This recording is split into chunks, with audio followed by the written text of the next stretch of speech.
Next, let's watch this one. How about it? Our Mitsubishi threw away a Dynasty by the SQUIDD.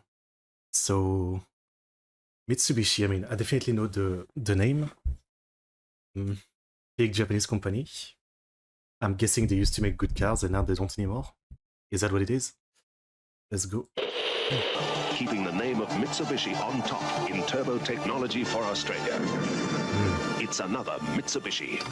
It's hard to imagine a world where Mitsubishi was standing at the top. Boring crossovers and economy cars mask the once great legacy. I see. But there was a So time. it's bad now. Rally? They make good rally cars? A time when Mitsubishi rose from the ranks as an underdog to stand above the rest. A name feared by opponents around the world. A technology pioneer full of bold decisions. Captained by brave men and women, pushed beyond its humble beginnings to become a champion. Tell me the story. And then, I'm a pro like an story. actor who steps away just after a grand performance, Mitsubishi just stopped. I see. Leaving us all wondering, why? Why were these humble Non-dish. heroes who created a lineage of industry-changing cars stepping away from the limelight? Lancer. This is that story.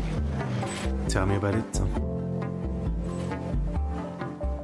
Historically, dynasties rarely begin with a strong start. It's usually a very slow build.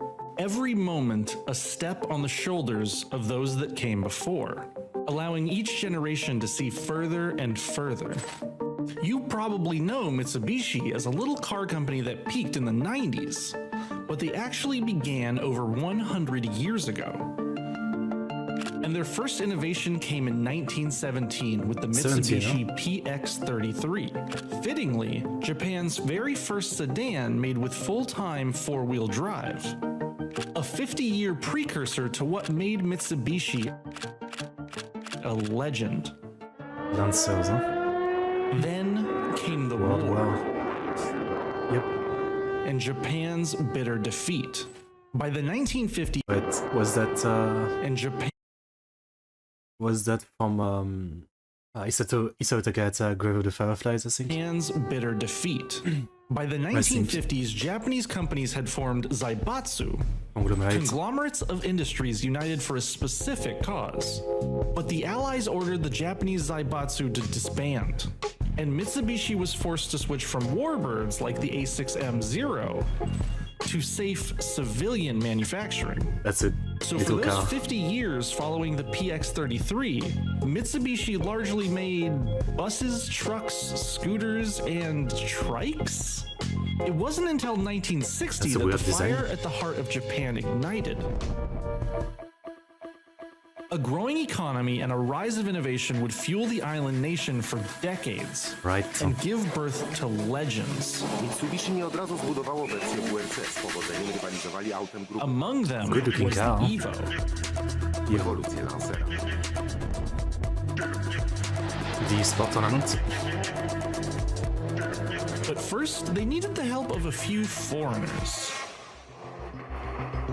Thanks to the Japanese economic boom of the 1960s, Mitsubishi released their first real passenger car, the Mitsubishi 500, in 1962. And well, of course, they took it racing. In 62, the homologated 500 Super Deluxe took on the Macau Grand Prix It does and look like it would dominated fit the pretty easily, field. though. The win gave the stuffy executives at Mitsubishi just enough motivation to seriously enter rally racing with their new Colt.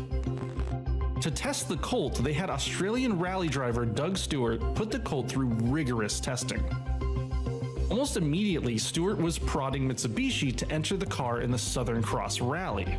Mitsubishi cautiously agreed. They raced two Colt 1000Fs in 1967, finishing 4th and 3rd overall. It This is a wasn't a better looking victory, car. but Mitsubishi's rally heart started to beat. Motor rallying is the most demanding of all sports. And in Australia, no event is a greater trial of man and machine than the annual 2,200-mile International Southern Cross.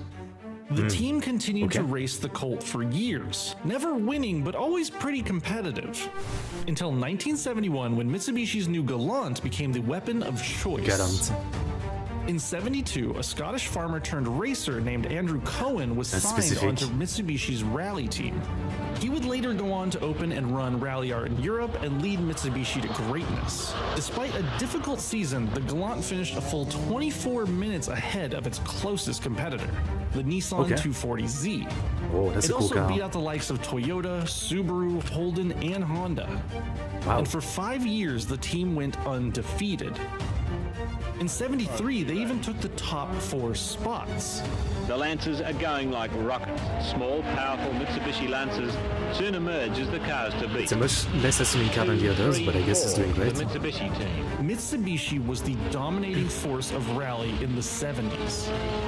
And almost by design, in 1973, the World Rally Championship was created. Mitsubishi themselves didn't enter, but a determined man in a Mitsubishi did race. Joginder Singh, you won in 1965. One final question. You know, the European has never won this rally. What do you think is the reason? Well, I think we have been very unlucky so far, but I keep trying. Unlucky. One of these days I'm going to win it. Look, I intend to tell the full story of the Flying Sikh one day. He was a modern marvel. And it was his absolute fervent dedication to racing that brought Mitsubishi to the He world seems like stage. a character. Here's where he comes in. Joginder Singh was an Indian man living in Kenya. By 1971, he'd kind of earned an almost unreal reputation in the African rally scene. And in 73, he wanted to compete in the WRC. Wait, so I'm confused. What were the thing like? What were they asking him about a European when he's driving a Japanese car? He's from India, but also Kenya. What does he have to do with Europe? Without any backing, he bought himself a Mitsubishi Galant 16L GS and entered the fray all on his own. The following year, still determined, he bought himself a Mitsubishi Lancer 1600 GSR. This time, Mitsubishi at least sent him some parts and support. In the African sands, Joginder spent 5 days piloting the mighty little Lancer, the least powerful car in the entire Safari rally, to score Mitsubishi's first ever Safari victory in 1974. With that, the Flying Sikh brought Mitsubishi their first win in WRC. Mitsubishi finally woke up and made Singh part of the team. And so yeah, it was from someone who wasn't even really part of their team or anything. He just was like, I guess he just believed in their car. That's interesting. That's a pretty cool story. They sent other Lancers to compete as well. He and Cohen led the Mitsubishi team to a number of victories, including a podium lockout in 1976. And then they stopped. Look, Mitsubishi isn't exactly the smartest Japanese company. You kind of always get a sense that they don't really care about cars in general. Mitsubishi. But you're dominating the rally stages and you just stop competing? But is it worth it? Like, for a company, like, you know, I don't really know the inner workings, and we've seen a few car videos at this point, but like, is it actually worth it, you know, like, to spend all this money, time, and engineering on making cars for, like, the rally stuff? Like, sure, you get some prestige from winning, but again, it's not like there's an insane amount of people buying rally cars, right? Like, your rally car doing well, is it really gonna sell your civilian car to the civilian? You know what I mean? So is it actually worth it? Maybe that's what they thought. I don't know. I don't actually know the inner working and logic of that. Might have been because they saw the writing on the wall. In 1980, Audi had the Quattro. It was clear the age of rear-wheel drive rally cars was nearing its sunset. That's a sick-looking car. There was an attempt to make a competitive Lancer in the early 80s, but the best they could do is 4 minutes behind the Quattro. It was clear the team needed to restructure, re-engineer, and most importantly, bring a four-wheel drive platform to the table. Star performer of the new movie Cannonball Run 2 is none other than the Mitsubishi Starion, the sports car that's turbo-tuned from its turbocharged fuel It looks very injected slick. Today, rally racing is an oft-overlooked sport, at least here in the United States. But in the early 1980s, it had captured the world's eyes and ears, and that was largely thanks to Group B. Group B was I've got the name. limitless. All-wheel drive and turbos rocketed the sport into Formula One levels of excitement. An all-out arms race between the world's automotive... Oh my god. You know, it's one of the things that I always look at, like, I think I'd seen somewhere that, like, despite it looks, not many people die, usually, but in Rally, the way the spectators are so close, like, one mistake from the car and, you know, it's like 10 people died at least. It's always terrifying. There's something about, like, the way the spectators are so trusting in the driver that's crazy. It's both, like, kind of insane, but also kind of cool. Manufacturers, the fastest cars with the highest horsepower, piloted by brave men, screaming past crowds of even braver spectators. Yeah, right. Mitsubishi knew they needed to be part of Group B, so they got to work on designing a platform from the ground up. They needed to beat Audi's Quattro, so they followed its formula, a nose-heavy turbocharged coupe. The platform was a Styrian, their new flagship sports car. Andrew Cohen, who was now running Rally Art in Europe, was given the lead. But to beat Audi, they needed to bring on Alan Wilkinson, who had helped develop the Quattro itself. Oh, okay. Unlike the Quattro with its all-wheel drive, the Styrian was actually four-wheel drive, utilizing the Pajero transfer case behind the Styrian transmission. They stripped the Styrian down to just the bare essentials, and what was left they made out of polycarbonate and carbon fiber. The Styrian four-wheel drive weighed only 2,100 pounds. Yeah, about the same weight as a first-generation Miata. The Styrian four-wheel drive also received an early version of the now legendary 4G63. As always, I don't know much about cars, so I'm kind of lost in this section, yeah. The technical stuff is beyond me. Putting out a rumored 355 horsepower. It was a serious effort by Mitsubishi to compete in Group B, but, well, it kind of never did. Development of the Styrian four-wheel drive meant delay after delay, and by the time they were ready, a dark cloud fell on Group B in 1986. Fatalities in the season were the final nail in the coffin. It was able to compete a few times in some prototype races, but the Styrian four-wheel drive never got its time in the limelight. All was not lost, though. As Group A homologation rules came around in the mid-80s, Mitsubishi had already rung their development team through the paces, and now it was their time to shine. Okay, let's go.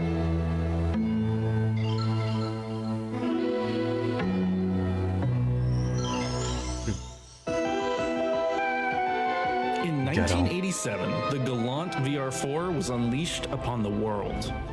A four-wheel drive sedan with four-wheel steering, 4 cylinders, a 4G63, 4 doors. Yeah, that's a lot of fours. Mitsubishi fielded 2 factory teams with the Galant VR4. The Works team would take part in the European side of the WRC, and the Semi-Works team, headed by Kenjiro Shinozuka, who had been driving with Mitsubishi since 1971, would compete in the Asia Pacific Rally Championship. While the Rally Art team in Europe gets a lot of the glory today, Kenjiro was able to win the APRC Championship in 1988. He'd go on to win Dakar too. Kenjiro even became the first Japanese competitor to win a WRC round. In the European WRC, the Rally Art team managed meager successes. They won a few rallies in the first year and managed 2 third-place finishes in the Manufacturers' Championship. But it wasn't the results Mitsubishi and the Rally Art team had hoped for. And then, in 1993, the WRC Group A rules changed. That meant Mitsubishi needed to go back to the drawing board and, evolve? You know, what rules are changing? Because the spectators are still, like, there. I guess it's not related to spectators, yeah. Yeah. At the same time, again, yeah, like, it's your choice, right? Like, if you want to be so close to the car, it's your choice. Here was the challenge. The new rules favored smaller cars, and the Galant was a pretty chunky boy at the time. So Mitsubishi dug into its parts bin and resurrected an old legend, the Lancer. At the time, the Lancer had faded from glory. Like many old greats from the 70s, it had devolved into just another front-wheel drive economy car. Hardly the thoroughbred dirt slayer that dominated African rallies of the past. To make this humdrum box something special, Mitsubishi had a ton of work to do. First, they made the Lancer all-wheel drive. Luckily, they had perfected the drivetrain with the Styrian four-wheel drive. Coupled with a viscous center differential, the new Lancer would be able to tackle all elements. Then, the team shoehorned in that iconic 4G63T under the hood, a rugged workhorse of an engine, with twin counter-rotating balance shafts, and an iron block. The 4G63 was capable of near limitless power. It was a great start. The Lancer had definitely evolved, but Mitsubishi knew it wasn't enough. Luckily, the team still had some wild and crazy ideas.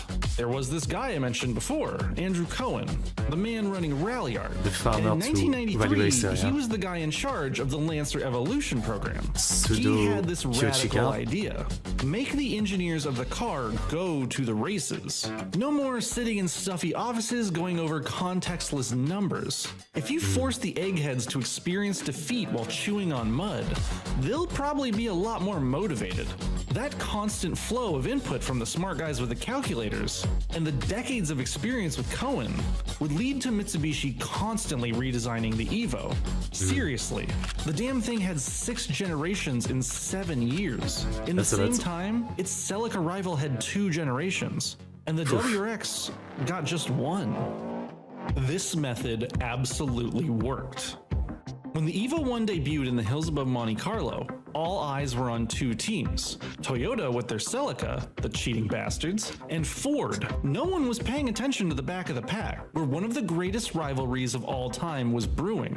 A little car company no one cared about named Subaru, and an Asian king that had long since lost their crown. But then you blink and it's 1994. The Subaru, driven by legend Colin McRae, is second in points. But the newly minted Evo 2 is still playing catch-up.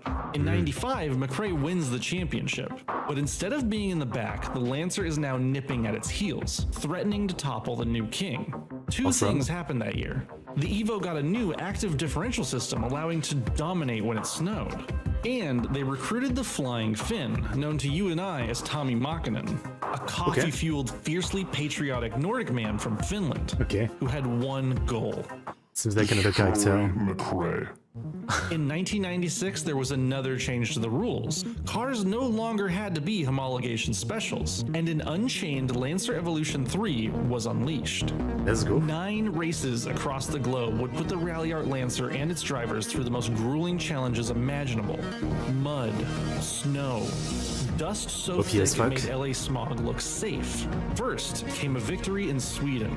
Then, victory comes on snow and the other is won on a mixture of dust. For the first time since the 70s, a Lancer wins in Africa, then Argentina, then Finland, then Australia, and that was it. With more than half the races won, Makinen was the champion, and Mitsubishi was once again the king of rally, winning the manufacturer's championship on all 5 continents. They proved that they could still do it, that a plucky, underfunded little outfit Man, watching all this reminds me like on PS1, I think I had a rally game. I think it was what he said, Macrae or whatever. In French, for some reason we called it like Colin Micra, I think, or something like that. It might have been that we misread the name. It was like a PS1 rally game, I think. It was pretty cool. But I had to go to like where the neighbor was like a not very savory person. She was like this like hood mom, I guess, you know, always getting into fight with people in the village. And she had a PS1 and she had a game. And sometimes we would go there because they had like multiple controllers, so we would play that rally game, you know, on the PS1. Japan could still win, and then keep winning. Rallying's traditionally been dominated by the Finns, and 1996 was no exception. The World Championship, decided on the Rally Australia, was won for the first time by Tommi Makinen. WRC's 96 season saw the debut of the Evo 4, which was now the last car based on a production vehicle. Everyone else had already moved on to specialized rally-only cars. It didn't matter though. Makinen, his teammate Burns, and newcomer Niddle. So then I guess what I said earlier was stupid then.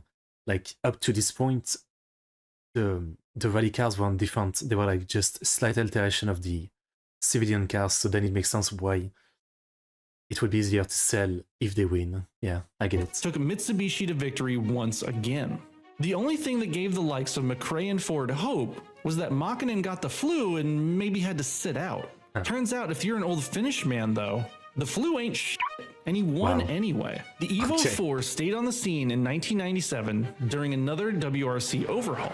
This time there would be an astonishing 14 races, and Group A was over. That meant that a new breed of rally car was emerging, with cars that had no production counterparts. Subaru's Impreza rally car lost doors, had a radically redesigned body to accommodate suspension that would never work on civilian roads, and made an astonishing 350 foot-pounds of torque.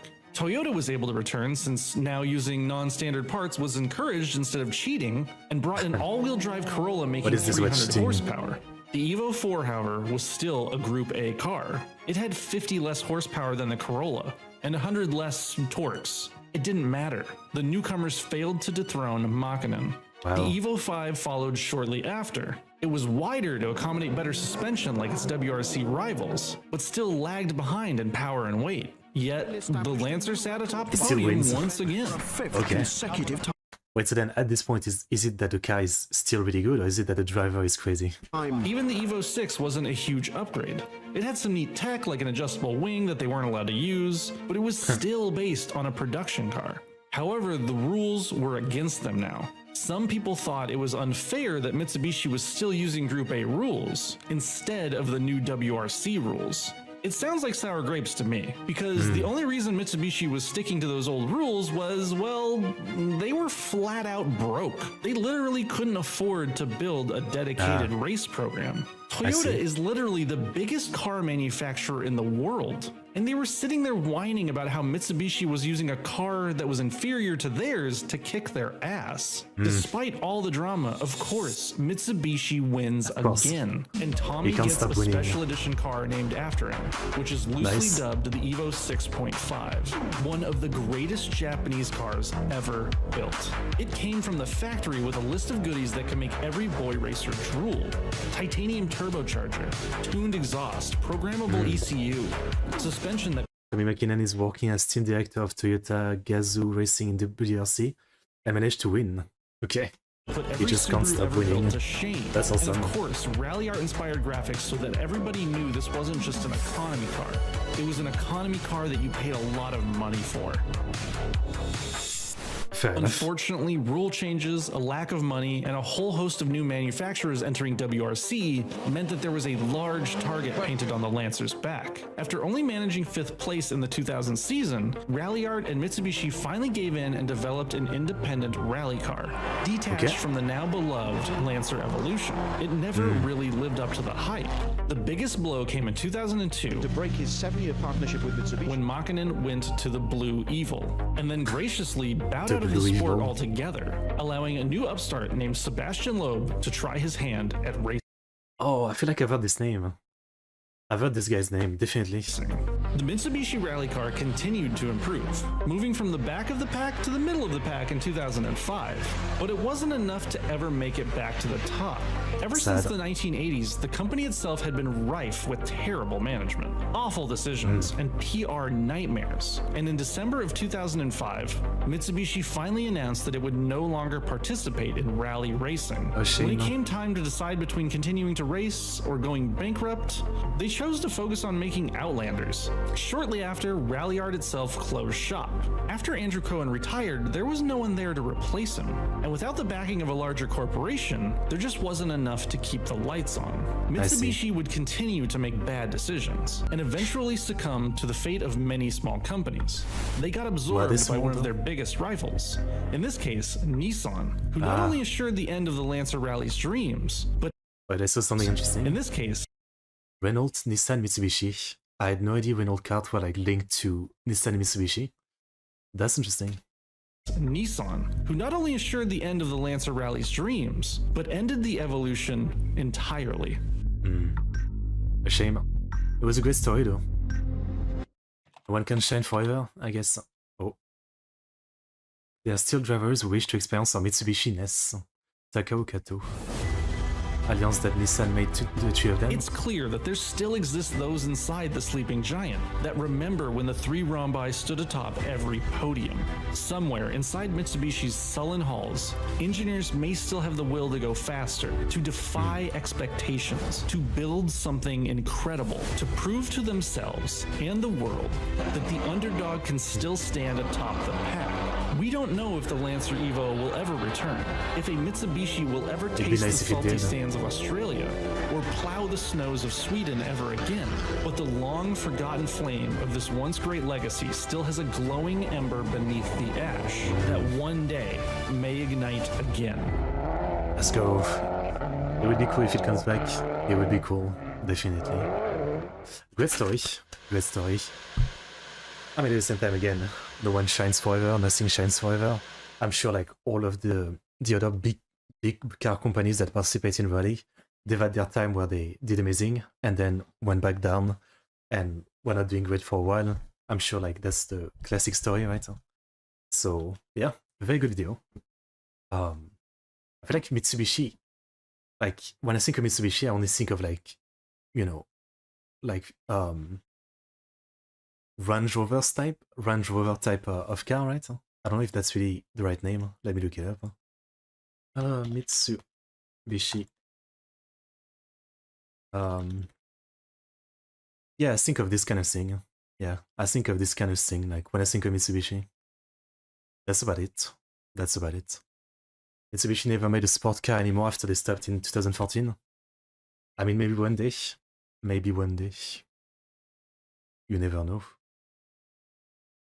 Okay. Well, that was mighty interesting. Link. Really interesting story.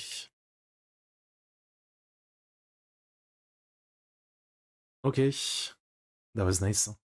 One day with EV Tech. Maybe.